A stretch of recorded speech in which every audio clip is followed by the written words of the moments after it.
ये कार्यक्रम सत्य घटनाओं से प्रेरित है। जिनके साथ ये घटनाएं घटी उसकी वास्तविकता उन्हीं तक सीमित है। भूत प्रेतों और असामान्य विषयों के होने पर चैनल कोई दावा नहीं करता और न ही प्रोत्साहन करता है। रूहों और जिन्नातों की अपनी एक अलग दुनिया होती है, पर कभी कभी वो हमसे टकरा जाते हैं। तब जब हम जाने या अनजाने उनकी इस अलहदा सी जिंदगी में दखल दे देते हैं और उसका अंजाम खून जमा देने वाला होता है।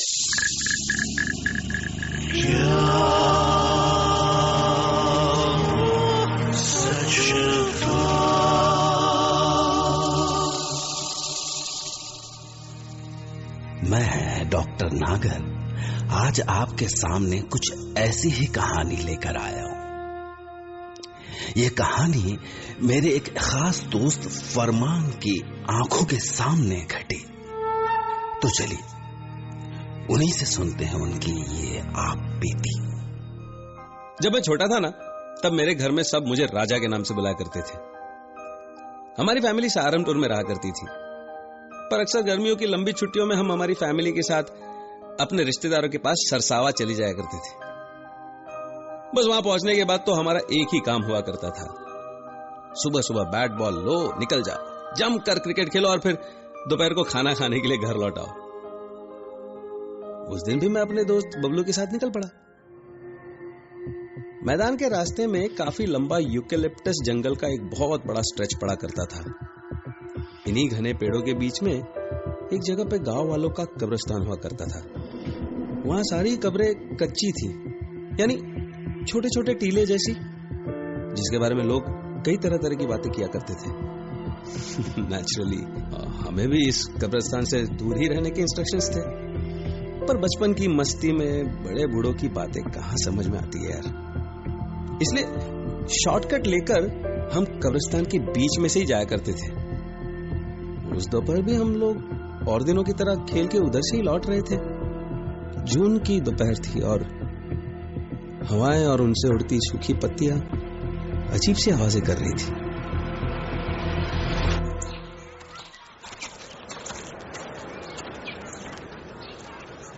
ओए राजा तो ऐसे ही है, बैट पकड़े तो 0 पे आउट हो जा और बॉल पकड़े तो फुल टॉस फेंके, सीधे छक्का।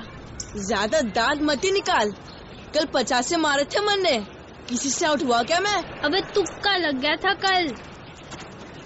ओ बबलू, उसमें पैर मत रख, कबर है वो। अरे मरने वाला मर लिया, अब यहाँ थोड़ी सो रहा वो। अबे तेरे पीछे भूत। हाँ, कहाँ? अबे देख कैसे फूंक सरक गई इसकी। देख भाई, पैंट तो ना गिल्ली हो गई। चुप रहो, सीधे घर चलो। बस हम लोग मस्ती करते करते आगे बढ़ गए और गांव के पास पहुंचे तो सब अपने अपने घरों की ओर निकल गए। अब बस मैं और बबलू साथ थे। अभी हमें चलते हुए कुछ देर हुई होगी कि तभी अचानक जैसे पीछे से किसी ने आवाज दी, बेटा हुक्का पिला दे। हमने पलट के देखा तो वो झुकी कमर वाला कोई बहुत बूढ़ा सा आदमी था।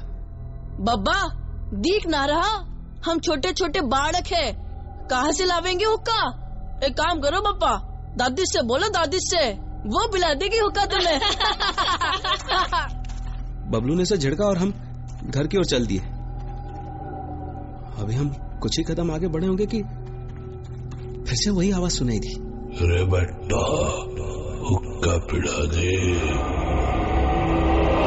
हम पलटे तो मैंने देखा वो बूढ़ा सिर्फ बबलू की ओर देख रहा था, उसे घूर रहा था। जिस तरह वो उसे देख रहा था मुझे डर लगने लगा। मैंने बबलू से कहा, ओए बबलू तेज चल, मेरे को ना कुछ गड़बड़ लग रही। और फिर हम तेजी से एयरफोर्स की फेंसिंग के नीचे से घुस के गांव की ओर बढ़ गए। पर एक बार फिर से वही आवाज, बेटे हुक्का पिला दे। इस बार तो मेरा बदन ठंडा हो गया। इतना बूढ़ा आदमी जिसकी कमर झुकी हुई है, इतनी आसानी से फेंस पार करके कैसे आ गया? तो जितनी तेज हम चल रहे थे उसकी बराबरी वो कैसे कर सकता था? मैंने बबलू का हाथ कस के पकड़ा और उसे लगभग खींचता सा गांव की ओर दौड़ पड़ा। अरे क्या हो गया तुझे? बुड्ढे से डर रहा है तू? पीछे मत देख बबलू, ये वही कमल वाला लग रहा है मेरे को। तभी मुझे एहसास हुआ कि जैसे बबलू का हाथ पूरी तरह कपड़ा है। बबलू, तेरे को तो बुखार हो रहा है, कैसा जल रहा है तेरा हाथ? अरे कोई बुखार ना है मुझे, बुखार तो बबलू के पास भी ना पड़ता। बबलू चाहे ऊपर से कुछ भी नहीं बोल रहा, पर अब तक वो खुद भी बहुत डर चुका था। मैं जानता था कि वो जो भी है मेरा नहीं बबलू का पीछा कर रहा है, क्योंकि वो सिर्फ बबलू को ही घूर रहा था। मैंने बबलू का बुखार से तपता हुआ हाथ और कस के पकड़ लिया और तय कर लिया कि कुछ भी हो जाए मैं बबलू का हाथ किसी कीमत पर नहीं छोड़ूंगा। और हम घर की ओर लगभग भाग ही रहे थे, पर अभी भी वो आवाज हमारा पीछा छोड़ने को तैयार नहीं थी।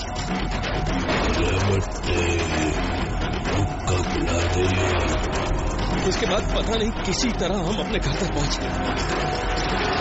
मैं पागलों की तरह दरवाजा पीट रहा था। मम्मी, चाची, दरवाजा खोलो, मम्मी। राजा, की हुआ तने? तू ऐसा पागल सा क्यों चिल्ला रहा है? वो बुढ़ा पीछा ना छोड़ रहा हमारा। बुढ़ा? कौन बुढ़ा है? कहाँ? मारे को तो ना दिख रहा। अरे वो देखो चाची, खड़ा तो है सही। और इस बार बबलू ने जैसे ही बुड्ढे को देखा वो धड़ाम से गिर गया।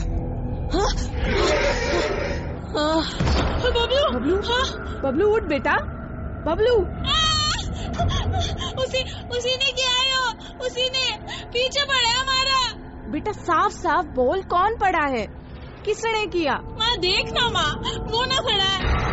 और इस बार जब मैंने पीछे घूमकर देखा तो वो बुड्ढा जैसे 15-20 दिन की सड़ी हुई लाश था। अजीब सी गंध का झोंका आया मेरी नाक में। लगा जैसे मुझे उल्टी हो जाएगी। खून जम गया मेरा। तब तक बबलू की माँ के साथ आस पड़ोस वाले भी आ गए वहां। बबलू की माँ तो बबलू को ऐसे पड़ा देखकर बदहवास रोने लगी। क्या हो गया मेरे बच्चे को? उठ बबलू, बबलू उठ, इधर देख। बबलू, कोई से उठाओ, मेरे बच्चे को देखो क्या हो गया है। बबलू उठ, कोई तो देखो इसे। बबलू अपनी माँ की तरफ देख। बबलू, किसी को तो बुलाओ, कोई डॉक्टर, ओझा, किसी को तो बुलाओ, मेरे बच्चे को उठाओ। बबलू। किसी को कुछ समझ में नहीं आ रहा था कि आखिर बबलू को हुआ क्या है। वो तो बिल्कुल बेजान सा पड़ा था। कोई उस पर हवा कर रहा था, कोई उसके चेहरे पर पानी के छींटे मार रहा था। मन ने तो लागे है भूत ने पकड़ लिए है। हाँ, जिन लागे हैं मन तो। हटो हटो हटो, भीड़ मत लगाओ, हटो। सबको वहम हो गया दिखे। सुन राजा, पहले तो यो बता कि थारे साथ हुआ क्या? चाचा, वो बुढ़ा पीछे पड़ा है हमारे। उसी ने बबलू को मार दिया। राजा बेटे रो रही, कुछ ना हुआ बबलू को? अच्छा सुन, अब यो बता, वो बुढ़ा तेरे को अभी दिख रहा? हाँ। अच्छा यो बता कि वो बुढ़ा कहाँ खड़ा है? वो सामने, वो बस बबलू को देख रहा है। उसे बदला ले रहा है वो चाचा। बदला?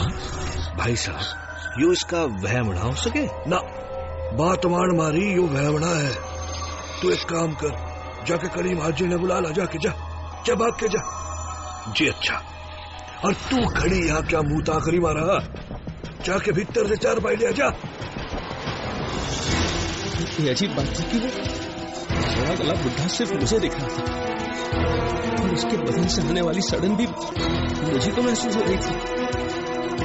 उन्होंने 4 पाई लेकर बबलू को उस पर लिटाया था कि सामने से सामने से कलीम हाजी हमारी ओर भागते हुए नजर आए और अभी वो हमारी ओर भाग ही रहे थे। तभी ऐसे लगा जैसे उन्हें जोर का झटका लगा और वो बस गिरते गिरते बचे। पर वो जल्दी ही संभल गए और उन्होंने तुरंत अपने झूले में से एक तावीज निकाला और कुछ बड़बड़ाने लगे। मैं समझ गया कि उन्होंने बुढ़े को देख लिया है, क्योंकि वो लगातार उसी की ओर देखकर बड़बड़ा रहे थे। तभी वो बुढ़ा अजीब सी आवाजें निकालने लगा। इस पे कलीम हाजी चिल्लाए, कौन है तू? कहां से आया है तू?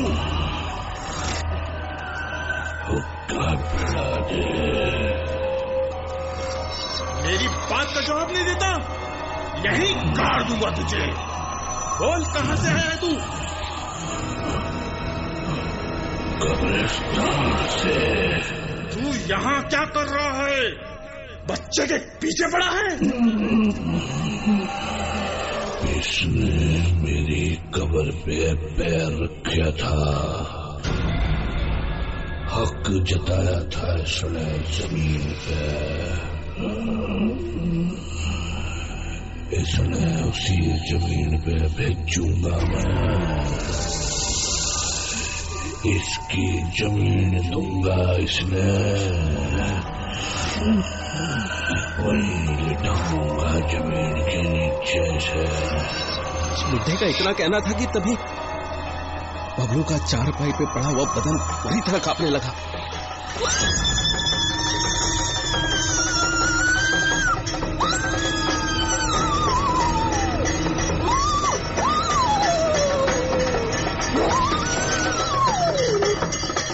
और तभी कलीम हाजी ने जोर जोर से चैंटिंग शुरू कर दी।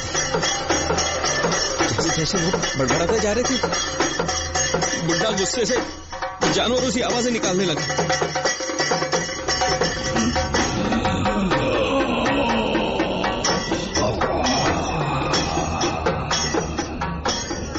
देख, नादान है वो, बच्चा है अभी, भूल हो गई उससे।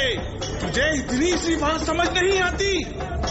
तू भी जाएगा इसके साथ। तू मुझे मारेगा? मुझे मार सके तो मार, पर बच्चे का पीछा छोड़ दे, छोड़।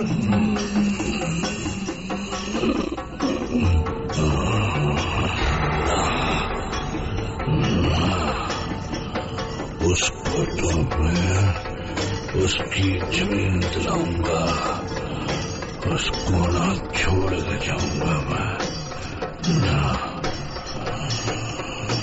और कलीम हाजी ने उसकी एक बात नहीं सुनी, उसे कोई जवाब नहीं दिया, बल्कि उन्होंने और भी जोर से चैंटिंग शुरू कर दी।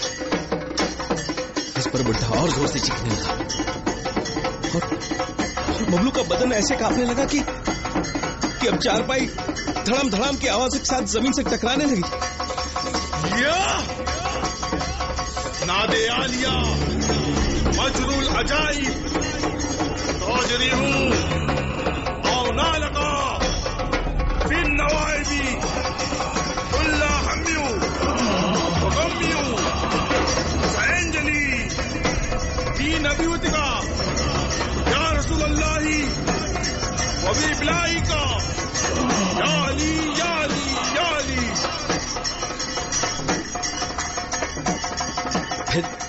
फिर कलीम हाजी वैसे ही बड़बड़ाते हुए उसकी ओर बढ़े और उन्होंने उसकी ओर फूंका।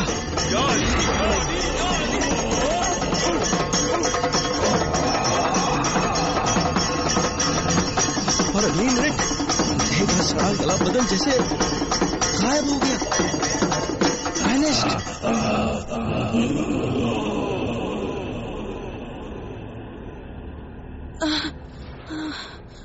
और तभी बबलू का कांपना भी बंद हो गया और वो दर्द से कराने लगा। मम्मी, माँ। ओ हाजी तुझा चला गया कि था कौन वो? चला गया वो, पर आज के बाद कोई मत जाना वहां। बहुत बुरी रूह है वो, जिन्नात की ताकत है उसमें, वो कुछ भी कर सकता है, कुछ भी कर सकता है। कोई मत जाना वहां, बिल्कुल मत जाना। या अली। तब तो सब कुछ नॉर्मल हो गया।